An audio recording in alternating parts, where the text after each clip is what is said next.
I hear music in my headphones. That must mean that we are on the air, Gene, and I'm supposed to behave now.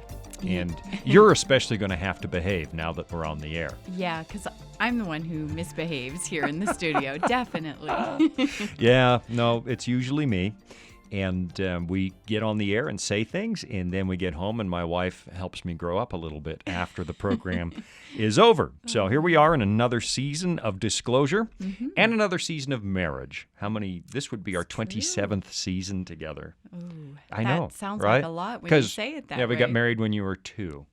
Let's go with that. No, we did not get married when we were 2. No, it was much later than that. You were 21? I was 22 when we got married. Oh, so now everybody knows how old you are. I guess so. I guess if they can do the math. Yeah, they can do the math. And my wife is 63 Yeah. this coming spring. Yeah. No, I'm going to be at 63 faster than you are. Yes, you are. You're a couple of years ahead of me. Hey, listen, we got a lot to talk about today, but before we get into a topic, a thrilling topic, tell me what's new up on the mountain.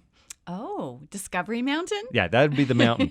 That's Okay. When I say the mountain, it's your mountain. It's Okay. Discovery Mountain. Discovery Mountain Yeah, is that's the mountain. yeah, that's our now. radio Love it. drama for kids and Yes. and men who have never grown up. We like the show too.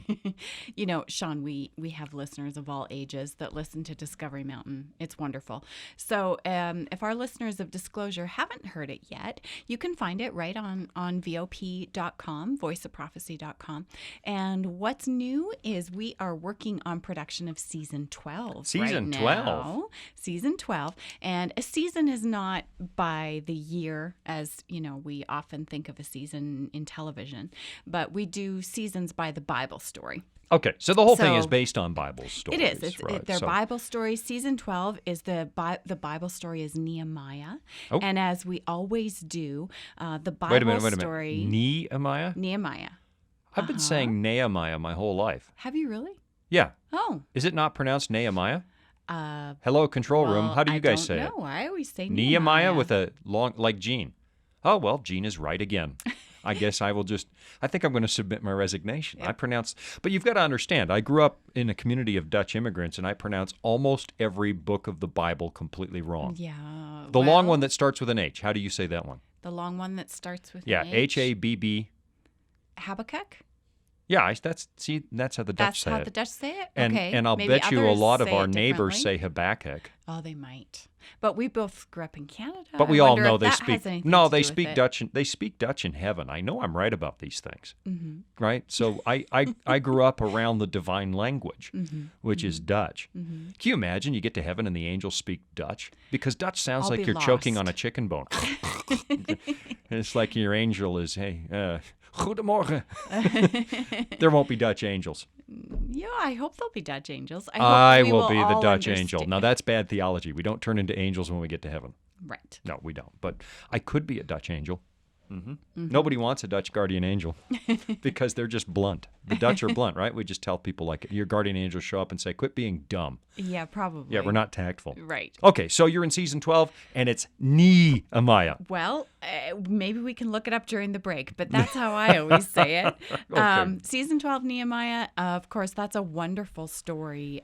Nehemiah goes back to Jerusalem and they rebuild the wall. Yep. And so we'll tell that Bible story in season 12. Great. And we also, as I always do, whatever's happening in the Bible story, we kind of parallel that in the lives of the characters in Discovery Mountain. So Oh, cool. It's I'm looking forward to a And I really have a fun major season. part this season, right? I have You a have a major part. part. I actually have lines. You do. Yeah, I You play do. Chaplain Simon on Discovery Mountain, and he keeps getting shipped off to Afghanistan, and we all know why. No. When somebody gets shipped off to Afghanistan 8 times in a show, you know what's going to happen. They're going to kill the character off. I'm going to be gone. No, you're just not very available for production. So, but in season 12, See, you're not Dutch. The Dutch would tell the truth. They would say, you're not good at this, Sean. in season 12, Chaplain Simon gets flown in to help rescue the situation. Oh, good. So it's a big part. Yeah, it's a Okay, good part. good. That's It's a good exciting. part. Hey, look, we got to get into our Bible study, but I want to show you something fascinating I came across this summer while I was busy slaving here in the office and you were lying by the pool. Oh, yeah. Yeah, that's how exactly. summer goes. Summer went way too fast this past summer. Summer was busy. And if It you're was listening to a busy. rerun, it was the summer of 2019. It came late. I think we still had some snow in May. We did. And then fall came early. I feel ripped off. I don't know. No. I love fall, so fall can come anytime. While we're being ripped off, I was reading about the horrors of World War II and the Nazi movement. Okay. And of course, that's a major watershed moment in history. For those who are philosophy buffs, sort of the discovery of Auschwitz by the Allies at the end of the war was kind of the moment when the nihilism of 19th century philosophers went mainstream, where we just gave up on humanity. We came into the 20th century full of optimism, brimming with optimism. If you go and read the Hansard, the written record of things that were said in the British Parliament, as we got into the 1890s, they were standing up and saying, industrialization and the scientific revolution, we are going to solve mankind's problems. We'll even put an end to war. That may have not even been the 1890s. Someone may have been saying that like on the eve of World War I. Yeah, into the early 1900s. Absolutely. Yeah, brimming with it was optimism. the age of optimism. Right. So we get into the camps at the end of the war, and we see that mankind has not solved any of their problems. And so while we developed, the Industrial Revolution, we were mechanizing everything, what we really did was mechanize war and death to the tune of millions put to death in a systematic industrialized fashion. And the 20th century, with the mechanization of war and trench warfare and the machines we built and the it's too early for my systematization There you go. of warfare led to 200 million people died, in 203 all told. And if I just get in one of my personal beefs, 100 million of those were due to Marxism, which was kind of a new pseudoscience that took root in the 20th century and led to 100 million deaths. So we came out of the 20th century a lot less confident than we went in, and so nowadays nobody trusts human judgment anymore. Yeah. Well, I suppose that in one way that loss of confidence was a good thing because it underlines what the psalmist was trying to warn us about many centuries ago, doesn't it? I'm thinking of Psalm 146, verse 3. Right, yeah. And that says, "Do not put your trust in princes, nor in a son of man, in whom there is no help." Exactly. And that's the message you get all through the Bible, especially in the prophetic portions. The Bible is the story of human beings trying to build our own kingdoms and solve our own problems after we fell into sin. And then it's also the story of all the moral disasters we created in the wake of that. And we seem to have perfected moral disaster as we went into the 20th century. And what God is doing is kind of demonstrating over the course of history that we don't know what we're doing. And He's bringing us to this point where when we finally realize what we've done, He will wipe away the kingdoms of this earth and reestablish His own and solve the problems. Yeah. Okay. So you mentioned you learned yeah. something about what the Nazis Yeah, I did. got off Tell on a us about tangent. that. I got off on like 3 tangents in that section. But, okay, listen, we all know that the National Socialist ideology was fueled at least a little bit in part by the likes of Friedrich Nietzsche, who was advocating for the rise of the Übermensch. Man is going to evolve to the next stage. We're going to become supermen. We also know that it was fueled somewhat by an attempt to recapture the pagan spirit that dominated Europe before Christianity spread across Europe. So we've got the nihilist influence, we've got the pagan influence, but there was one more influence that was really big, an influence that sort of empowered the Nazis, and that was drugs. Really? Yeah, there was a Interesting. huge drug problem among the Nazis. Apparently there was this doctor by the name of Theodor Morell, and he was known for giving people what he called energy injections. This is kind of like the Red Bull of the 1930s. He had it in his needle, right? And so, as it turns out, Hitler suffered from severe gut pain. As a matter of fact, can we say this on the radio? He suffered from gas. Let's just leave it there. We'll say that he suffered from gas, and it was a bad, bad problem. So he gave Hitler probiotics, basically, to help solve it. And he was so impressed, Hitler, that he made Theodor Morell his personal physician. But Morell had some other tricks up his sleeve. He was also injecting Hitler with methamphetamines, a drug known as Pervitin. And that would allow Hitler to work into the night, right? It's methamphetamines, and he becomes dependent on that. So from that point on, he gives Hitler more and more and more and more drugs, from high doses of caffeine to help him power through the night to cocaine for sore throats. He gave Hitler cocaine for his sore throat, and even was dosing him with morphine. And Hitler was so impressed with all these drugs that before you know it, Pervitin becomes mainstream in the German army. And they develop something called Panzer Schokolade. And that's basically... Chocolate? No, that means tank chocolate. Okay. And so the tank operators were given chocolate that was permeated with methamphetamines. It's tank chocolate. So they were able to... The reason the Germans were able to keep fighting through the night is because they were high as a kite on meth. That's, chocolate meth. Delicious chocolate meth. And so there you go. Drug abuse is nothing new. It was one of the things that helped spike the death toll in World War II. And very interesting. It's very interesting, right? Very interesting. Meth chocolates. I do have to say that. I don't think you can still get meth chocolates or Pervitin I wouldn't tank think chocolate. so. I don't think so. No, we could put in a call over to who are the big chocolate makers? I don't know. We have Hershey. Toblerone. I don't think Just Toblerone Hershey's have making meth Can you chocolate. get meth Toblerone? Oh, dear. Yeah. So anyway, there you go. Okay. Drugs. Well, and drugs are not our topic today. So what is our topic today, Sean? No. What we are going to look at is a story that does happen in the wake of World War II, however. See the segue? See that? That is what There a you consummate professional in broadcasting can accomplish, a segue into his topic. Okay. Where were we? Oh, I lost my place. Oh, yeah, World War II, the big segue. And the thing that happened in the wake of World War II was the establishment of the nation of Israel in the 1940s. Because, of course, when we saw the horror of what Hitler did to the Jews in the death camps, we decided, hey, maybe it's time to give the Jews a permanent homeland because they've been persecuted almost everywhere they've lived over the centuries. Russia drove them out. Spain drove them out. There's some speculation that Columbus may have been what we call a converso. He was a secretly Jewish and was professing Catholicism because his people had been under pressure to do that. And a lot of his crew, eager to go to the New World, were also fleeing from the Inquisition. So the Jews have been persecuted almost everywhere they went over the centuries. So there was this decision before the United Nations in 1947, and the decision is, are we going to divide up Palestine into two distinct regions, one for the Jews and another one for the Arabs? Palestine had been under British control since 1917, and now in 1947, 30 years later, the nations of the world are going to vote on whether or not the nation of Israel would become a reality. And what they need at the UN is a 2/3 vote. A 2/3 vote. Now, Right. I'm guessing that the Arab nations would not be in favor of this. They No. probably voted no. No, that of is course. absolutely right. Of course they voted no. And a lot of other Western nations, the sort of European nations and here in the New World, the West, the countries either voted yes or they took the safe road and said, we abstain. We're not going to make a political statement here. The Arab nations, however, were furious. The vote went yes. And the Arabs said, look, if it goes yes, we're going to persecute the Jews living in our countries. And in the grand total of those in their countries was about 1 million. I hear the music playing. I'm going to write. This is an important story because it does lead to a study of Bible prophecy. So we're going to take a little break and we'll come back and look at what happens in the wake of the 1947 UN vote to establish the nation of Israel and what it means for you. So hold your breath if you can through this whole commercial and we'll be right back.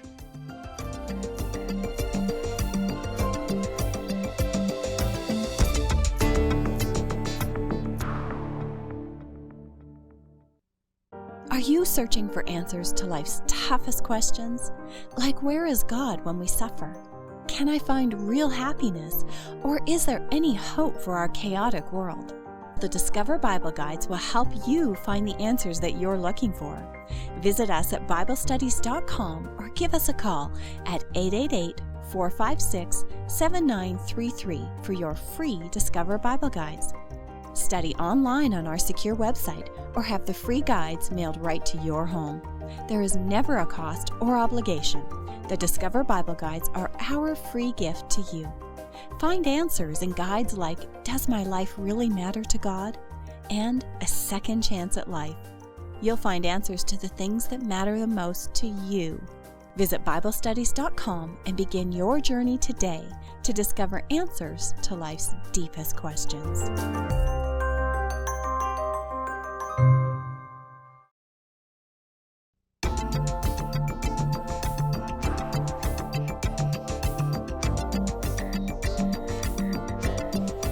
So I don't know if you were able to hold your breath for that entire commercial break. I have no idea why I challenged everybody to do that. But if you're turning a little blue, go ahead and breathe now. We are back on the air. And during the break, I looked up the pronunciation of the prophet Nehemiah. Uh-huh. Yeah. And what did you discover, Well, I Sean? discovered that everybody on earth has it wrong. Oh, They're all okay. saying Nehemiah, but you see, they speak modern Hebrew, and I speak very ancient Hebrew. I have a pronunciation guide from the from the 5th century BC. You're stretching your case there just a little bit. Yeah, I am. I am. Hey, before the break, we were going to talk about the temple. Oh, actually, no, I just gave my hand away. That's where we're headed, to the temple. Right. But, if you already saw the title of the show, it's called The Temple in the Last Days, Part 1, because I'm going to make an entire mini-series out of this. This is fascinating. Oh, it is fascinating, And right. let's take our time exploring it. Yeah, so we'll never get done today, and that'll frustrate everybody. But I would urge you, before you write your letters, everybody's got an opinion on this subject. Before you write your letters, listen to the whole series. Just hear it out and get your Bible and do a little study and see what you find. And then if you're really got a lot of complaints about the things I say on radio, address all of your complaints to Miss Jean at Box 999, Loveland, Colorado, because you are my complaint department. Am I? Mm-hmm. Oh, officially. Full time. Well, good. Yeah. Good. And Good it to is kind know. of a full-time job. Yeah. All right. So we were talking about the 1947 vote before the UN Right. and the decision to split Palestine into two regions, the Jews and Arabs. And of course, everybody today is aware of how that decision went because we are still living with the aftermath of that now that it is the year 2019, or if you're listening in reruns, it's the year 2020 or 2021 or 2087, because this show is so good, they'll be listening to it in 2087, long hope after so. I've been planted. There you go. Yeah. All right. So, all right, where were we? Okay, so the Arab nations are looking at this vote before the UN in 1947 and saying, look, if you guys go yes and take some of the land of Palestine away and give it to a Jewish nation, we are going to be angry and we will persecute the Jews living inside of our borders. And there were a lot of them. In 1947, there were something like 800,000 Jews living in Arab countries. And there were also another, 200,000 or so living in Muslim-majority countries like Iran and Turkey, which are not Arabic nations, but still Muslim nations. So the vote, of course, goes yes. Right. We are going to create this new state of Israel. And now you have riots all over the Arab world, particularly in cities like Aleppo, which is in the news all the time today for other reasons, or related reasons, I suppose. And there had been a Jewish community in Aleppo dating all the way back to the time of King David. I mean, it had been there for centuries and centuries and centuries, millennia, actually. And some of these long-established Jewish communities actually tried to distance themselves from what has come to be called the Zionist movement. We're going to establish a homeland for Israel. And they were distancing themselves because they were afraid of the backlash from their Arab neighbors. And still, they bore the runt of Arab wrath. I'm struggling. It's like 4 o'clock in the morning when I'm recording. I barely speak English. It's just why I pronounce it Nehemiah.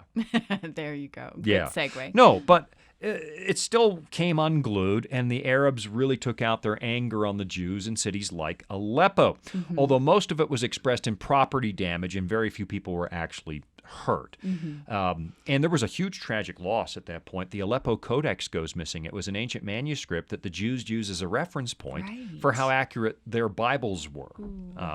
And so a lot of tension emerges. Right. And as you mentioned, that continues to this day in some form or another. Oh, yeah. No, it's one of the hot spots on earth. Of course it is, right? And what I want to look at today is not whether or not the state of Israel was the right thing to do. That's sort of a political opinion, perhaps. What I want to spend time thinking about is this idea that kind of bubbled to the surface here in the West, in Western Christianity, and in, the United States of America in particular. This idea that the birth of Israel would start us down the road to actually rebuilding the temple in the city of Jerusalem.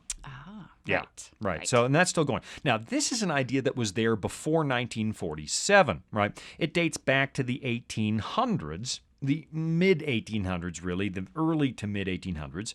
But this idea really takes off when the nation of Israel is born, because many people took the birth of the Israeli state to mean that they were right about what we now call the dispensational view of Bible prophecy. They're dispensationalists, and they believe that the recapture of Israel would lead to the building of the temple, and it was confirming what they believed. Right. So you might ask, what is the dispensational view of prophecy?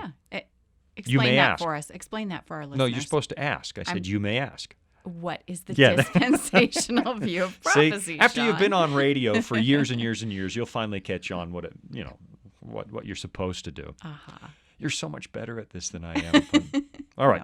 The dispensational view of prophecy teaches that God is going to, well, in its most popular iteration today, it teaches that God is going to suddenly take all the Christians out of this world mysteriously. They're all going to vanish near the end of time, and the Jews will be left behind, and they get 7 more years to get things right. Now, this is an idea. You can go search in Christian history. I have. I've literally searched almost everything everybody's written in the last 2,000 years on Bible prophecy. And you will discover that this idea really does not exist before the 1830s, and that should raise a red flag. It also doesn't go mainstream in Christianity until you get into the 20th century. I mean, to the point where everyday Christians are talking about this concept.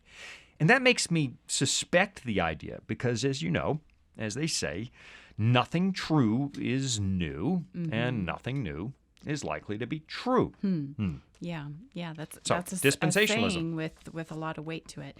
Well, let's think about John Nelson Darby. Didn't this concept come from his mind? Because he insisted that Christians would spend eternity in heaven with Jesus, and that the Jewish people would inherit the earth. Yeah, it really did. And we're not going to spend much time on Darby himself. That'd be another show, perhaps. I mean, he's fascinating enough that it would probably warrant an entire episode to talk about him.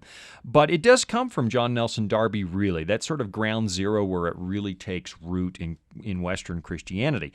And it's problematic, this idea, because first of all, it was kind of born out of this anti-Semitic sentiment where Darby could not bear the thought of Jews and Christians being in the same place for all eternity. So he wanted to separate them. So he puts the Christians in heaven and the Jews inherit the earth, right? Yeah. Secondly, again, I just want to underline that this idea shows up in the 1830s. Right. Christians didn't think this way for the first for the first 18 centuries of Christian thought. Right? So you can search for 18 centuries, you don't find this idea.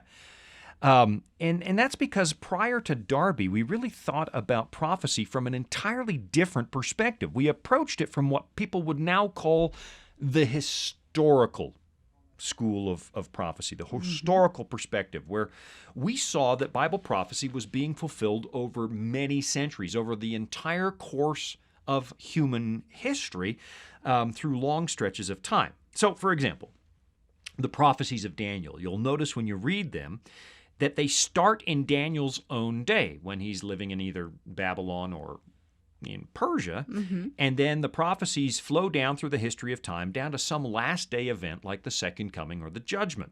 Same thing in Daniel 7. It starts in his own day and stretches down through time to the second coming of Christ or the judgment. You get to the book of Revelation and you have the same thing. It's 600 years after Daniel, but it starts in the first century when John is on Patmos. These prophecies start in his day. And the book of Revelation says repeatedly, the time is at hand, these will fulfill shortly. And they move down through history to the last day again, down to the judgment or the second coming of Christ. Now, we read prophecy that way for 1,800 years as gradual fulfillment that involves every single generation of believers. Yeah. But what this dispensational point of view did was take most of the book of Revelation and condense it down into a few short years at the very end of time. And those years were reserved for the Jewish people. So what we have, in essence, is this new theory, is a prophetic blindness to the rise of the Christian church, don't we? That's probably a really good summary of it. Darby and others like Cyrus Scofield said that the Old Testament prophets couldn't see the New Testament era. They never, ever saw it. They didn't see the church. They didn't see anything that happened after the cross of Christ. Now, that doesn't make any sense, not when you read what the Bible actually says, because we can all agree Daniel saw the rise of the Roman Empire. That's before the cross, but he also sees the fall of the Roman Empire, which is almost Later. 5 centuries after the fall of Christ. So we know that the prophets could see the Christian period of history. Darby said that the prophets couldn't see us, and that prophecy stopped, the Old Testament prophecies, stopped when Jesus died on the cross. And then God takes the church out of the world. We're invisible in prophecy. And then prophecy restarts, and it's only for the Jewish people the minute the church disappears, and the Jews get 7 more years. And so the whole New Testament, 2,000 years of history, is invisible to the prophets. Now, I know that we're opening a whole can of worms here because Yes. the idea that the church is missing for the last few years of Earth's history is also a brand new idea. It's only 200 years old. And we don't have time to unpack that in this show. We just No. don't. I mean, we could spend hours on that. And we really just glossed over it Yeah, here yeah. very briefly. But So- you do unpack it, Sean, and you do go into detail in a book you've just written called The Appearing. Yeah, it's a rewrite of the book because I think we've uncovered some more history. And here we go. Shameless plug for the book. You know, preachers do that. So, Yeah, you need to do yeah, that. it's true. And The Appearing is the name of the book. Go to VOP.com and you can get a copy. And we unpack the history of what Christians have said about the second coming for 2,000 years. And, you know, I don't want anybody to ever take my word for anything. What you ought to do is open your Bible and see what it says. And if I'm wrong, go with the Bible. You know, always reject preachers and what they say, particularly TV and radio preachers. Reject what they say and stick with the Bible. But I'd challenge you to pick up the book, go through it, and see what you find, and then come to your own conclusions out of the Bible. So, the book is called The Appearing at VOP.com. But for today, let's not talk so much about the disappearance of Christians at the second coming. What I want to do is actually zero in on the temple itself, because there's an awful lot of talk about that in Western Christianity. And the reason I keep emphasizing Western Christianity is because if you go to other forms of Christianity, Orthodox or Coptic or some of the other major branches of Christianity, you don't find this idea being taught. Why?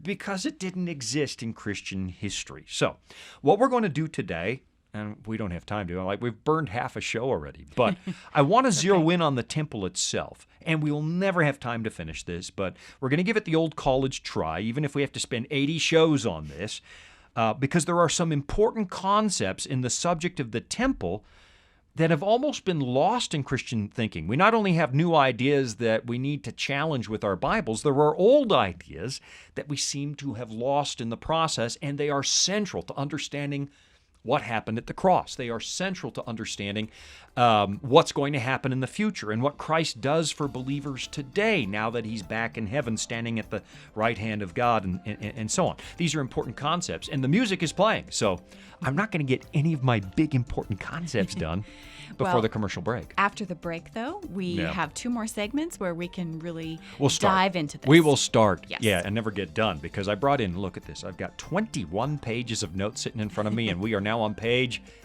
6. Page 6. All right, time for a commercial break. And don't try and hold your breath this time. Go and get a snack, get a pen and paper. It's almost time for us to really dig into Bible study. We'll be right back.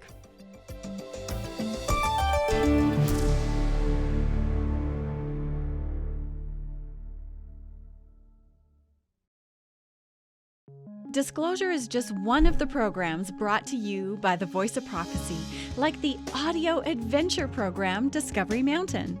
Discovery Mountain is a weekly Bible-based program for kids of all ages and backgrounds. Your family will enjoy faith-building stories with Jake Donovan, Mr. Simon, and others in this small mountain town.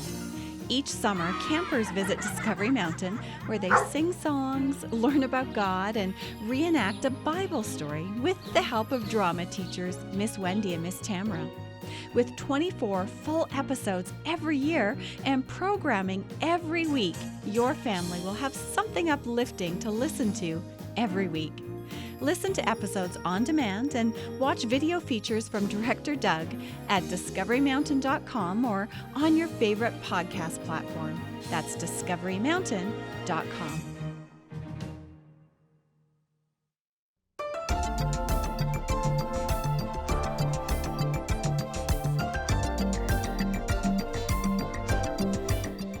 And there it is. We are back from the break in the back half of the show. And during the break, We were about to relaunch and go back on the air, and Harim made a mistake. Did you see that? He made a mistake, and I think it's a career-ending mistake. So don't go anywhere until we're done today, but when we're done today, pack up your office, Harim. Just, Poor Harim. He gets fired every production. Yeah, every production. And then you're rehired because then you can start out at a base salary. Oh, Sean. That's how we keep your pay low, Harim. That's how we keep it low. All right. Before we're talking about the state of Israel. It's born in 1947 as a political entity after a United Nations decision, and how that has sort of prompted some thinking about Bible prophecy in Western Christianity, and sort of seemed to confirm for some people that their dispensational view of prophecy probably is correct. And what I'm going to do today is just ask some questions about that, and I want to zero in on the temple in Jerusalem itself a little bit. And we'll only just get started in studying, but I want people to study. I wish that Christians would just get back to studying their Bibles. It's not Christianity to take preachers' words for things, mine included. What I hope to accomplish here, we want people to study the Word and read the whole book and see what God says about the subject. And if you find that I'm wrong, you ought to reject it because we're fallible, and I'm more fallible than you. No, maybe it's the other way around. I don't know. Anyway, those are human opinions, but God doesn't stutter. He has a way of speaking very clearly if you read the whole book. So let's look at the temple itself. So where should we start now? Well, this is a good question, right? Because it's so big. I want to start maybe with a passage I was reading in the book of Isaiah just a few weeks ago. Okay. I like to go down to the lake and sit by the lake in the wee hours of the morning, like 5 a.m., and study my Bible there. And I was in Isaiah, and this passage doesn't really tackle the subject head on, but it's got enough talking points that we can start to unpack it a little bit, use it as a reference point. Okay, excellent. I love the book of Isaiah. I know you do. I've spent some time recently in Chronicles and Kings, and of course Isaiah, which features prominently in the time in the century before the Babylonian captivity. Of course, when the Assyrians were making life really difficult for most of their neighbors, that's sort of an understatement, and they ended up taking the northern tribes captive, and then they launched a siege against the city of Jerusalem itself. So that's an excellent place for us to begin our study of the temple. The temple figures prominently in those years. Yes. And it was the prophet Isaiah that Hezekiah goes to for advice when his city, Jerusalem, is being attacked by the armies of Sennacherib, the Assyrian king. So what we have in the opening chapters of Isaiah is this sort of catalog of sins that God's people are committing, and those sins caused vulnerability in the face of Assyrian aggression. They're rejecting God, and so God says, look, if you don't want me, I'll let you have what you want. If you want to be like the nations around you, help yourself. Here come the Assyrians. Right. And so you have these famous passages like this one. This is right at the top of the book, Isaiah 1, verse 2. Hear, O heavens, and give ear, O earth, for the Lord has spoken. I have nourished and brought up children, and they have rebelled against me. Now listen to this. This is verse 3. The ox knows its owner, and the donkey its master's crib. But Israel does not know, my people do not consider. Yeah. Now think about how tragic that is. Here we have these people that God has favored above every other nation on the planet, and they owe their prosperity and their protected status to the covenant that God established with Abraham. Right. So what was supposed to happen for Israel under that covenant is that God would take the plan of salvation to save the human race, and he would put it on display at the temple, right? Through the temple rituals, the services, the furniture, everything pointed to Christ and the plan of salvation. And the Gentile nations that live next door to Israel were supposed to see and understand who God is by looking at what happened in that temple.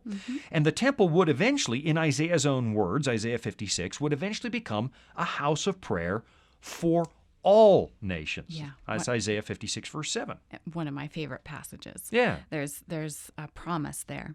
So in essence, that idea that God had chosen just one group of people as his people and rejected the rest of the planet, that's not a biblical concept at all. That's not what we're seeing here. Well, he did choose Israel. That part is true. But did he reject the rest of the planet? I'm only saving the Jews. No, it's not true at all. They were never chosen to the exclusion of everybody else on earth. That kind of thinking has generated some, frankly, really strange ideas in the last 2 centuries. The last 2 centuries have kind of been a disaster for Christian thought in a lot of ways because a lot of really odd ideas have made their way into Christianity. And one of them is this misplaced idea. This isn't very common, but it's out there. And there's this idea out there that the nations of Europe are actually the 10 northern tribes of Israel who were taken by the Assyrians and resettled in other regions. And they eventually, migrated over the Caucasus Mountains and became the Caucasians and the tribes of Europe. And they're now the Europeans. And so the thought is that these are actually genetic Israelites. So the thinking goes, at least with some of the people in this movement, it's not a big movement, it's a little fringe. Okay. But as you know, I'm fascinated by fringe movements. The idea is you can't be among God's people unless you're a genetic descendant of Israel. Now, not all of the people that subscribe to that say that, but I've run into them. Well, you have to be a genetic descendant of the Israelites to be saved. So that's not the whole movement, but the idea is certainly out there. Okay. But when you read Isaiah's book carefully, it underlines the fact that Israel was established as a light to the world. I love that language. So that everyone, regardless of genetic heritage, would find their way back to God's kingdom. Yeah, that's exactly it. I mean, if you look at this astonishing last day message that goes to the whole world in Revelation chapter 14, that message goes out to every nation, kindred, tongue, and people. And the Greek word for nation is ethnos. It's where we get ethnicity. It's talking about all people groups are being invited into the kingdom of God. So this idea that Israel was exclusive isn't so. God uses people to reach the world. If he chooses you, it's for outreach. It's not because you're particularly special or more worthy than others. So in the opening verses of Isaiah, God is heartbroken. I mean, it breaks his heart. He chose these people. He's going to get his message to the world. And he's saying, as the book of Isaiah opens, that Israel has become so wayward. I mean, they've become so much like the Gentiles that their witness is gone. It's lost. There's no difference anymore. And as they grow more progressively rebellious and wicked, they actually lose sight of the reason that Israel was born in the first place. It's gone to them. And so God has this statement. Look, the ox knows its owner, and the donkey its master's crib, but Israel does not know. In other words, God is saying, wow, farmyard animals have a better sense of who supports them than Israel does. Yeah. And that really continues. We see that in the prophets as they talk about the state of Israel before the captivity. Yeah. You see it continue. Talking about the ox knows its owner and the donkey its master's crib. Some people say that animals are better than people. In this case, the older I get, suppose the more it's true. the older I get, I'm wandering into that camp. It's You think so? Animals, Yeah. I don't know. I mean, there is some truth to that. My brother had a dog growing up. You guys had a dog. Yeah, it was my brother's dog too. Yeah, when I met him, his name was Rue. Rue. Is Yep. that short for something? Yeah, he had a longer. We were the second family that had him, and the first Oh, he got family named rejected? him. He got I'm rejected? not sure what the situation was, but his full name was Aruma, and then we called him Rue. Right. But here's the thing about dogs. I mean, you take a look at dogs. Cats aren't in the equation. Cats somehow snuck onto the ark. They're not going to be in heaven. But dogs, is that a no, Joel? Joel's in the control room. Is that a no, cats won't be in heaven, or you're evil, Sean? No, he agrees with me. Oh, he does? Yeah. Uh-oh. If you love cats, please write your letters of complaint to Gene Boonstra, Box 999, Loveland, Colorado. But I like cats. all right. We have But one of those. let's think about dogs for a minute. No matter how naughty your dog might be, chews the furniture, has a little accident on the carpet or a big one, barks in the middle of the night at the neighbors, that dog still knows who master is. It still knows where the food and shelter are coming from, and they still give their masters unconditional love. But with people, it's different. We theoretically, all of us say, yes, God created the world. We know that intellectually. God is the Lord of everything. But in our day-to-day lives, we essentially deny that with every decision we make that contradicts God's right to govern this universe. So we might say something like, oh, God wants me to treat my possessions like they belong to him. We would call that stewardship. And so what do? We throw a couple of bucks in the plate at church, right? But really, in our day-to-day life outside of church, the other 6 days of the week, we treat our possessions like they all belong to us.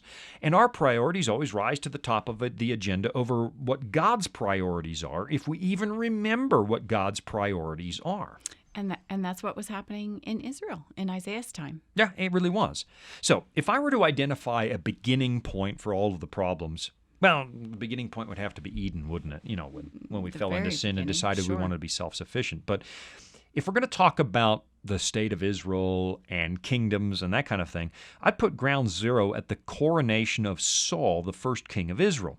If you read that story carefully in 1 Samuel 8, what you find is God telling the prophet Samuel that when they asked for a king, because they wanted to be like the nations around them, like the Gentiles, God tells Samuel that Israel had just rejected his kingship, his rulership. And that leads to a long string of heartbreak over the years. And you get this description throughout 1st and 2nd Samuel and 1st and 2nd Kings and 1st and 2nd Chronicles, where the kings of Israel are becoming more and more self-absorbed and wicked, Yes. right up to the point where their self-interest excludes God from residing among them. Because the nation was only going through the motions as far as a relationship with God was concerned. They're paying lip service to Abraham's God, but really they're worshiping self. That shows up a couple of verses later, still in Isaiah chapter 1. Here's verse 11. To what purpose is the multitude of your sacrifices to me, says the Lord?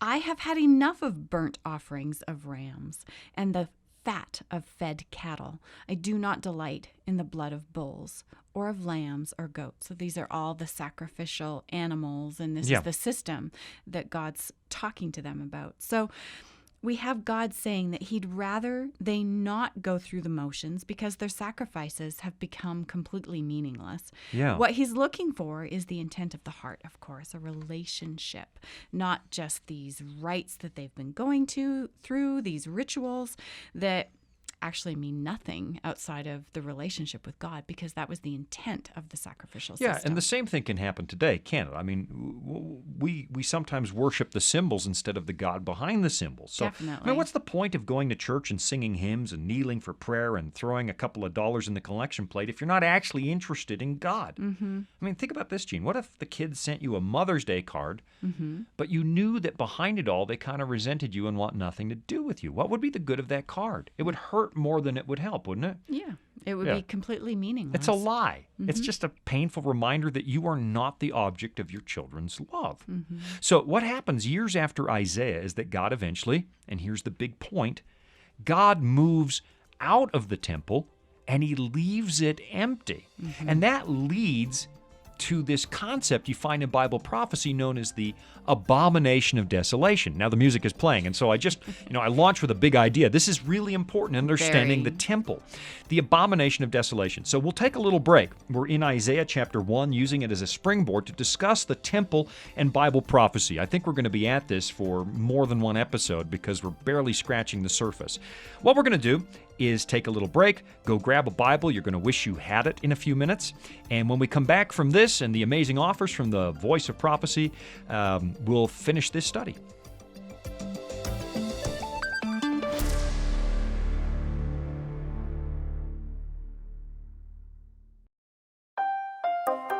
Are you searching for answers to life's toughest questions like, where is God when we suffer? Can I find real happiness, or is there any hope for our chaotic world? The Discover Bible Guides will help you find the answers you're looking for. Visit us at BibleStudies.com or give us a call at 888-456-7933 for your free Discover Bible Guides. Study online on our secure website or have the free guides mailed right to your home. There is never a cost or obligation. The Discover Bible Guides are our free gift to you. Find answers in guides like, Does My Life Really Matter to God? And A Second Chance at Life. You'll find answers to the things that matter most to you in each of the 26 Discover Bible Guides. Visit BibleStudies.com and begin your journey today to discover answers to life's deepest questions.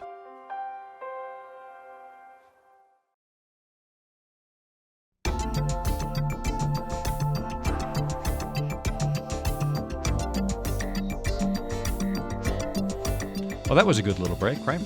I had time to stretch, do my Pilates up on the desk. Yeah, I've never done Pilates. It's fun. What did you, the first time you saw Pilates? What did you think it said? I don't know. Pilots. Pilots, It's probably. pilots. Mm-hmm. Pilates. No, that sounds like somebody's trying to be highfalutin. It clearly says pilots. Pilots. What is Pilates, though? It's kind of like you stretch. It's stretching and building your core muscles. It's And you like this? what I love it. I love it. I love doing Pilates because it stretches everything, and So they're you pronouncing it wrong, though. you build muscles just by Yeah. doing resistance with Gene- your own body. Gene does Pilates. Uh-huh. Nehemiah would have done pilots. Nehemiah with an A. Nope. Yeah. We're talking about the temple in Bible prophecy, and I had intended to get much further, but I think this is worth slowing down and thinking about carefully. So we kicked off today talking about the rebirth of the state of Israel in 1947 and how a lot of people with a dispensational view of prophecy, this rather new system of studying Bible prophecy that appeared in the 1830s, they got excited because, this is going to lead to the rebuilding of the temple. So we're going to take our time and study the temple in detail. This is such a huge topic that we could spend weeks and weeks and weeks on it.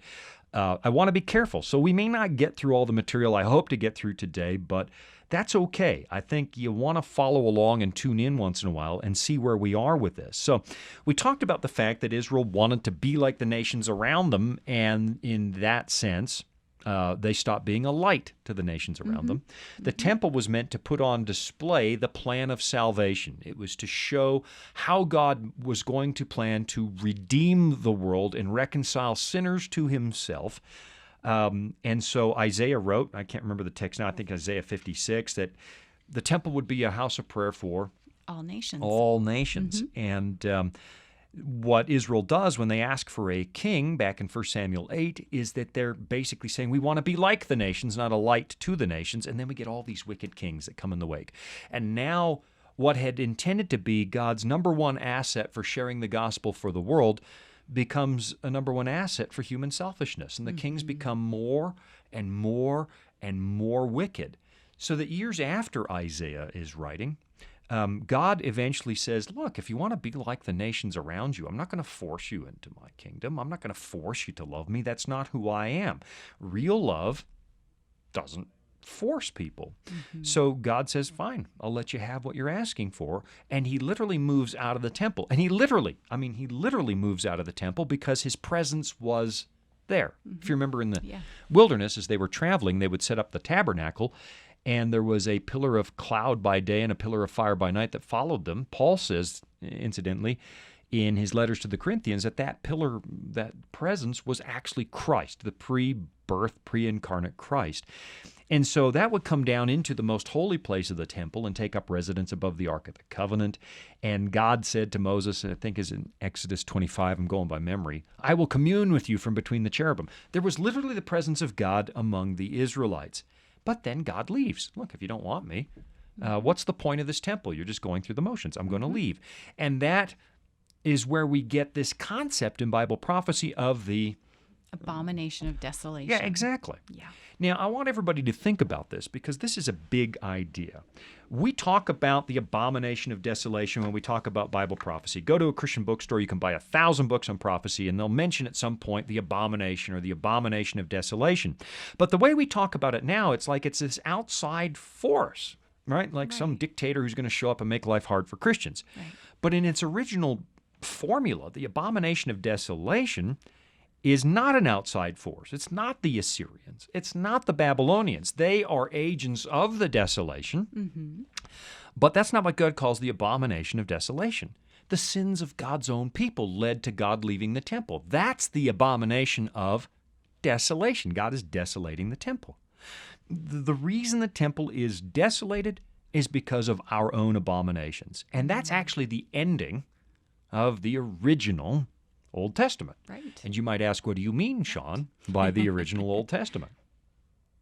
What do you mean, Sean, by the original Old Testament? Well, we've changed the order of the Old Tament books. Yeah, we have. Yeah, we have. Right. The way that Go ahead. Yeah, well, the way we have them in our Bible is not the ending. No, there's nothing wrong with the way that we've got them. We've kind of Right. reordered them for the Western mind. But if you go and buy a Jewish Old Testament or a Jewish Bible, let's say, there is no Old and New Testament there, but a Right. Jewish Bible, you'll find they're ordered differently. They actually make more sense the way that they're ordered there. And the book of 2 Chronicles is the last book of the Bible. And what you have in the final chapters of 2 Chronicles is this list of wicked kings and their abominations. It actually uses that word, Jehoiakim, Jehoiakim. And then it tells us at the end of that book, God uses Nebuchadnezzar to come and destroy the temple, leave it Right. desolate because of the abominations of God's own people. Yeah, Nebuchadnezzar from Babylon, of course. Yeah. And in various places, like I'm thinking of Jeremiah 25, through the book of Daniel, God calls Nebuchadnezzar his servant. Yeah. So what we have is God's Mind-blowing people. if you stop and think about that. Yeah. Yeah. So what we have is God's people abandoning their post and God using Gentiles, essentially outsiders, to accomplish his purposes. Yeah, it's ironic, Yeah. right? They're supposed to be a light to the Gentiles, and in the end, the Gentiles are kind of unwittingly being used to bring light back to God's people. It's a Right. strange twist of fate. The abomination of desolation refers to the temple, and the problem originates inside the camp. And then God uses outside forces to correct that. So then we get another abomination of desolation in the pages of the Bible, this one in the New Testament. The same thing happens again when God uses the Roman Empire to destroy the temple in AD 70. Now take a look, Gene, at Matthew 23, and notice how Jesus describes the problem that leads to the Romans coming. Read that for me. It's verses 37 and 38, Matthew 23. Okay. O Jerusalem, Jerusalem, the one who kills the prophets and stones those who are sent to her. How often I wanted to gather your children together as a hen gathers her chicks under her wings. But you were not willing. See, your house is left to you desolate. There it is. There's the actual word, desolate. This is the desolation. And what caused the desolation? It was God's own people. They killed the prophets. They stoned those who were sent to her. Right. But Sean, most popular books on prophecy today describe the abomination of desolation as maybe a foreign dictator who moves in to rebuild the temple, one who rises to world prominence as a global dictator. I've read that more than once. And they more or less describe this as an outside problem. Yeah, they do. And, and that's probably a broad tendency among God's people anyway. I mean, let's pause here for a minute and think about this in terms of what it means for you and me and what we can learn from this. We are forever finding the problems in our lives in other people. Well, it's easier than taking personal responsibility. Well, yeah, it's far easier. So people use the Bible today as a magnifying glass to inspect other people, right? And for forever complaining, so-and-so is doing this, and that's not very Christian, and so-and-so is doing that, and it's not very... I've had people say that. I've had church members back in the years when I was pastoring churches come to me and say, oh, that bunch of people over there, they're not real Christians. Well, why do you say that? Well, they don't do this, and it says in the Bible you should do that. Unless God has tapped you on the shoulder and said, you are my prophet and I will put my words in your mouth, you probably shouldn't use the Bible that way ever. That's very true. Because the Bible is meant for you to read. It is written to believers. And there's plenty for you to work on if you open the Bible and use it like a mirror. And that's a humility. It's so much easier. It's a cop-out to go after other people with the Bible, because the brave thing, the courageous thing, is to open it and look at yourself. So this trend where we say, oh, the problem is outside of the church, that's easier than dealing with the truth of what the Bible teaches. The truth of what the Bible teaches is that the problem originated inside the camp in the Old Testament, and just in case we want to say, oh, the Jews were wrong and the church is an improvement, nope. We've got lots. We could do shows on this. The New Testament is written to believers. Paul, in particular, read his lessons. He's identifying the same thing. The big problem is inside the camp of God's own people. Right. So this is one of the red flags I get in my head when I read these modern books on Bible prophecy. they say, oh, it's an outsider who comes after Christians and the Christians are pure and they never... Well, no, we've got this consistent story all through the pages of the Bible of what this term, abomination of desolation, really means. And you find it very early in the story. So, for example, in the days of priest Eli, that was one of our kids' favorite stories. Remember that? I do. Samuel woke up in the night and heard a voice. Remember that? Samuel, yeah. Samuel. And Natalie, when she was like 2, I know this is a little bit of a distraction. When she was like 2, she knew that story by heart, right? Yeah, Speak, absolutely. Lord, for your servant is listening. Yeah, okay. So priest Eli, notice what happens there.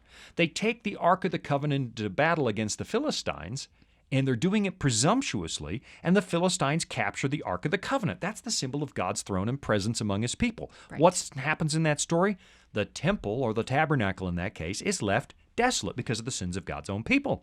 We saw today the Babylonian captivity was the result not of Nebuchadnezzar's wickedness. He's wicked, all right, but he's called a servant of God, an agent of God to set the record straight because of the sins of God's own people. And then in AD 70, the Romans come and sack the temple in Jerusalem, again because God's own people ignored the prophets. Those are the words of Jesus himself in Matthew chapter 23. Here's the Bible picture. Here it is. And this is a huge foundation for understanding the temple and its role in the last days. This is maybe this will be our sort of big point for today, and we'll pick this up again when we get together next. Are you available for another show sometime? Sure. Are you available for dinner when we're done tonight? Are you? Is that a promise? I don't know. I'm hitting on you. Yeah? Okay. Yeah, I'll I've go been for hitting dinner on with you for like better than 30 years. Yeah, and I don't think I've turned you down for dinner yet. So you have a good, Yeah, you did. good winning streak. You did. Remember the sandwich shop when we were first dating that you didn't like? Oh, brother. Remember that? Yes. Yes, I don't want to eat here. So that's not entirely true. You're open for dinner, but you're not open for dinner just anywhere. Okay, here's the big point, because we're minutes away from them playing the music and turning off my microphone. The big problem in the Bible is interior. It's inside. It's God's own people. The picture the Bible gives is that you and I forsake the covenant that God made with his people. He made a covenant with Noah and with Adam and with Abraham, and we essentially abandon that. And so what God says in return is, look, I'm a God of love. Love is not coercive. I'm not going to force you into my kingdom. Right. If you don't want me, I'm not going to force this thing. And God actually, because we reject him, packs up and leaves. He packs up and leaves. And so this idea that it's an outside force that is the big problem in Bible prophecy is not consistent with the themes of Bible prophecy all through the Scriptures. The last generation of sinners is not special or unique. We are not different than those who went before us. One of the reasons that you see 2/3 of the book of Revelation is written in the language of the Old Testament is God is trying to underline that the problem with human beings is the same today that it always has been.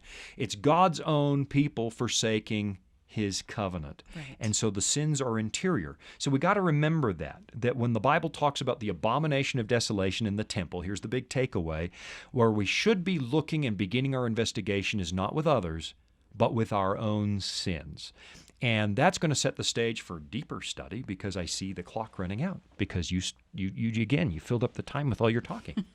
Yes. Now, I filled up the time with all my talking. So this would be part 1 of the temple and the last days. This is a big subject. We'll spend a little time at it and come back on another day and finish this study up.